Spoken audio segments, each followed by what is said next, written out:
Hey, this is Ben. It's the 16th stanza of The Art of Peace. So let's just read it to start with. Do not fail to learn from the pure voice of an ever-flowing mountain stream splashing over the rocks.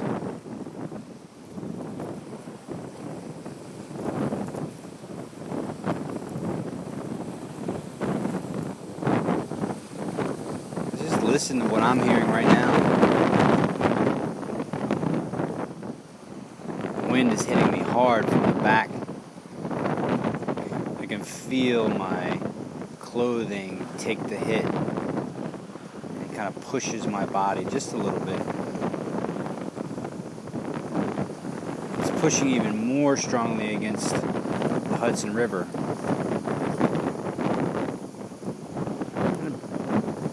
Pretty big waves, it swells. The whole river is just violently moving in the direction of the wind.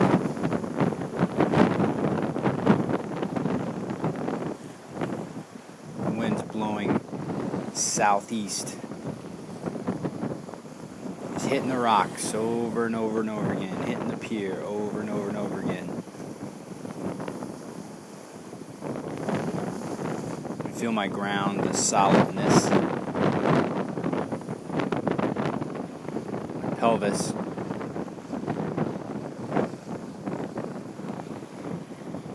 Core, heart space. When I get to my throat, I feel the back of my throat, the back of my neck is cold from the wind.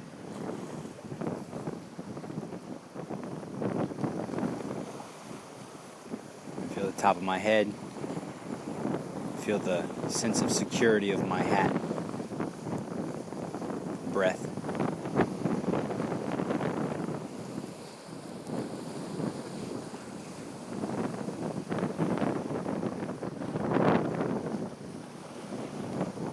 I had an interesting experience this morning with someone who I've kind of been a little bit hesitant about. I really liked this person. I thought this person was wonderful, but I was a little bit hesitant about this person because everything about them was oriented to light, goodness, and love,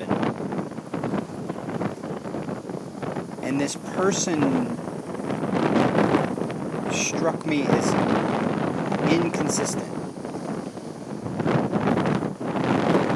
What this person was able to do, the powers this person held, the people that this person interacted with seemed inconsistent with her mannerisms. Part of this person's behavior that just didn't seem to jive with the powers that this person wielded. It was very interesting. And then today, in a discussion in the group, I brought up the kind of other side of the spectrum. The dark side, as it were. And this person was immediately revolted and immediately cautious and fearful of the power.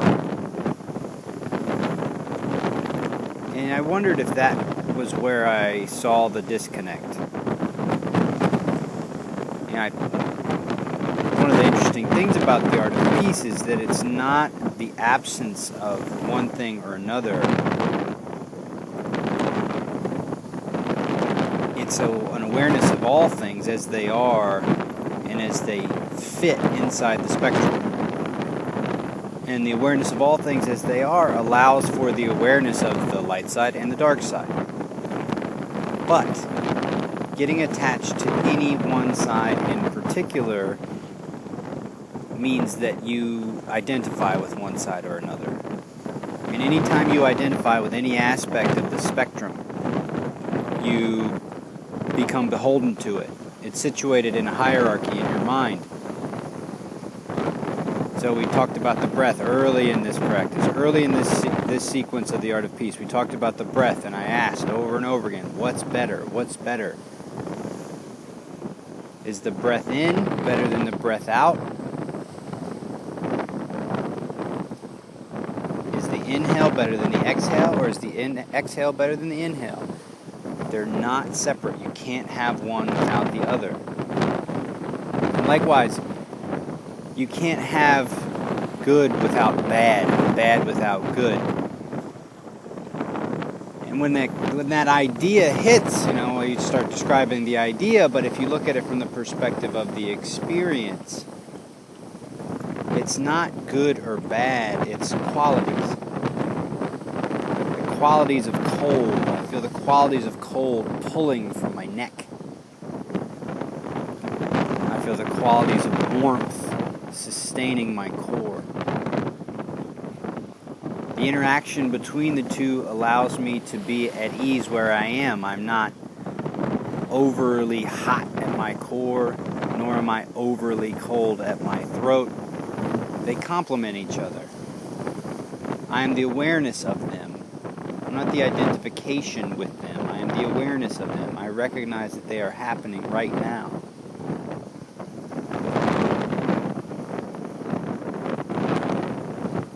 We've talked about this idea a lot. What's happening here, what's happening there, this good, bad, blah, blah, blah. So again, we're kind of going into ideas. So what does it mean once you've kind of come to this realization? Once you've kind of relinquished the idea of this is better than that, and become to experience the qualities of this and the qualities of that, well, that's when you start to build your awareness. You've now overcome the idea, the hierarchical state of your mind, and you're now into the experience of things. The experience of things as they are without looking for this or looking for that, simply the way it is. And that's what I think O-Sensei is pointing us to. Learning from the simplest things, learning from the smooth flow of a mountain stream.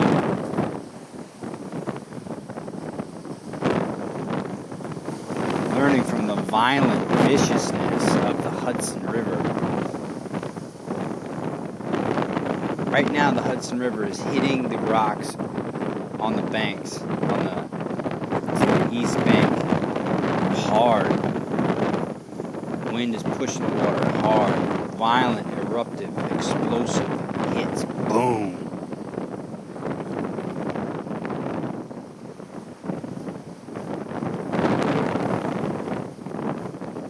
The rocks, hard, solid, able to take the hit. Back and forth. Creating sound.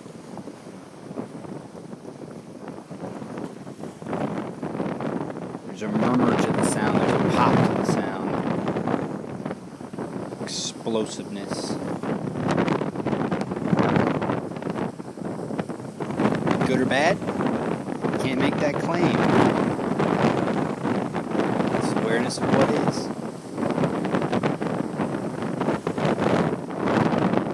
I was in an environment that was part of my element, in my element. Surrounded by people who were masters of yoga and meditation.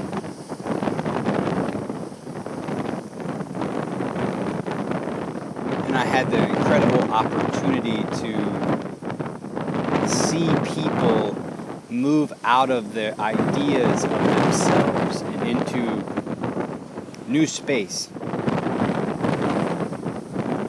last thing I said to the group was, once you armor down, then what? You've gotten yourself back to zero. You've gotten out of the idea. You've gotten into the experience of things. But now you start to build. How do you build? What do you build? You build on recognizing things just the way they are. The smallest little pieces of things. The flow of things, the violence of things, the softness of things, the hardness of things. You just begin to notice those pieces. What do you learn from a mountain stream? Well, you can put 1,000 ideas to it, but what you learn from a mountain stream by studying a mountain stream is the way the water flows smoothly. Also, how the water may crash against rocks and not move smooth, get stuck, become rapid, become violent.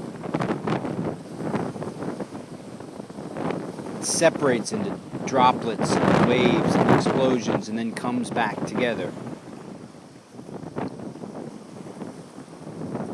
The profound nature of the stream is not what kind of ideas you can pull out of it, but what kind of qualities you begin to notice as you quiet the hierarchical mind and the idea mind and just come into the presence of things. I think the reason why he points out small or something quiet or something smooth, a gentle or moving, flowing stream, let me get the exact wording here. The pure voice of an ever-flowing mountain stream splashing over the rocks. I think the point he's making is the subtlety of things, the smaller things, the acknowledgement of things just as they are. Kind of this week, we've gone from big down to small.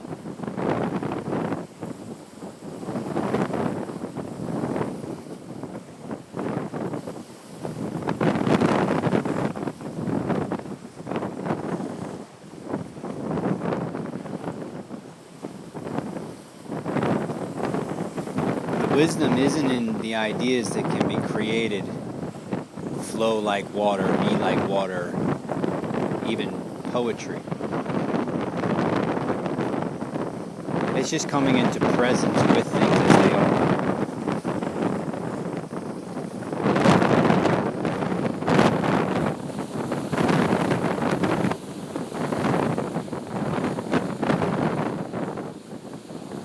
Do not fail to learn from the pure voice of the ever-flowing mountain stream, splashing over the rocks.